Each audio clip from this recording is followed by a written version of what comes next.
আবার ওয়ালাইকুম আসসালাম। হ্যাঁ, বলো। আপনার শরীর ঠিক আছে তো? আমি আছি, আছি, ভালো আছি। আবার আমি দোয়া করি আপনি সাতক্ষীরাতে এই ঢাকাতে তাড়াতাড়ি চলে আসেন বাংলাদেশে।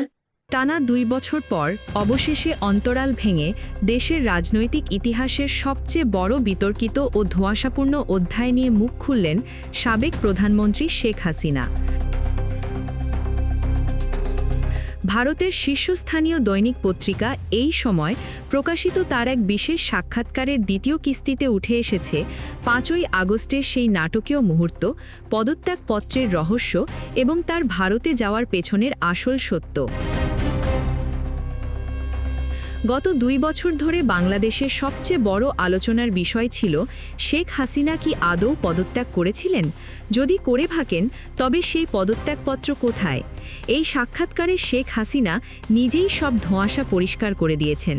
সাক্ষাৎকারে শেখ হাসিনা স্পষ্টভাবে দাবি করেছেন তিনি প্রধানমন্ত্রীর পদ থেকে কোনো পদত্যাগপত্র লেখেননি এবং পদত্যাগ করার মতো সময় বা সুযোগ কোনোটিই তিনি পাননি। কিছুদিন আগে ঢাকার একজন প্রবীণ সাংবাদিক দাবি করেছিলেন যে শেখ হাসিনা ৩ পৃষ্ঠার একটি পদত্যাগপত্র তৈরি করেছিলেন যা বিটিভির একজন ঊর্ধ্বতন কর্মকর্তার টাইপ করার কথা ছিল। পরবর্তীতে সেটি নাকি তিনি ভ্যানিটি ব্যাগে করে দিল্লি নিয়ে যান। এই দাবিকে পুরোপুরি নাকচ করে দিয়ে শেখ হাসিনা বলেন, আমাকে দেশ ছেড়ে চলে আসতে হবে এটা আমি কোনোদিন ভাবিনি। ৫ই আগস্ট কোনো স্বাভাবিক দিন ছিল না। সেদিন দেশকে একটি ভয়াবহ সংঘর্ষের দিকে ঠেলে দেওয়া হচ্ছিল। আমাকে এবং আমার বোনকে, শেখ রেহানাকে মেরে ফেলার পরিকল্পনা ছিল। গণভবনে থাকলে আমরা নিশ্চিত মারা পড়তাম। তিনি আরও জানান, প্রাণ বাঁচাতে তাকে মাত্র আধা ঘন্টার মধ্যে প্রস্তুত হয়ে গণভবন ছাড়তে বলা হয়েছিল। ফলে সংবিধান অনুযায়ী রাষ্ট্রপতির সঙ্গে সাক্ষাৎ করে স্বহস্তে পদত্যাগপত্র জমা দেওয়ার কোনো ফুরসত বা সুযোগ তার ছিল না।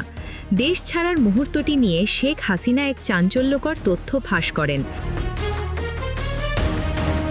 তিনি জানান, ৫ই আগস্ট শেষ মুহূর্ত পর্যন্ত তিনি জানতেনই না যে তাকে দেশের বাইরে নিয়ে যাওয়া হচ্ছে। তার ভাষায়, আমি টুঙ্গিপাড়ায় আমার গ্রামের বাড়িতে চলে যাব বলেই প্রস্তুতি নিয়েছিলাম। মনে করেছিলাম ওখানেই আমি নিরাপদ থাকব।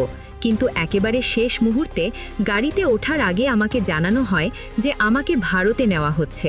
অর্থাৎ তার নিজের ইচ্ছা বা মতের বিরুদ্ধে পরিস্থিতির চাপে পড়েই তাকে ভারতে নিয়ে যাওয়া হয়েছিল।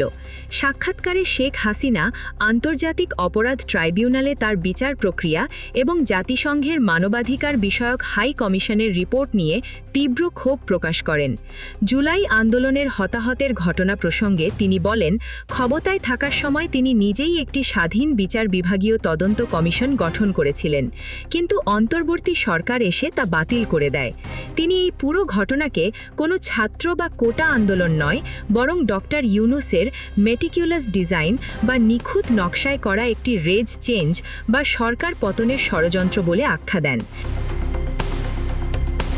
তার মতে, যুদ্ধাপরাধীদের বিচার করার প্রতিশোধ নিতেই এখন ট্রাইব্যুনাল ব্যবহার করে তার বিচার করা হচ্ছে।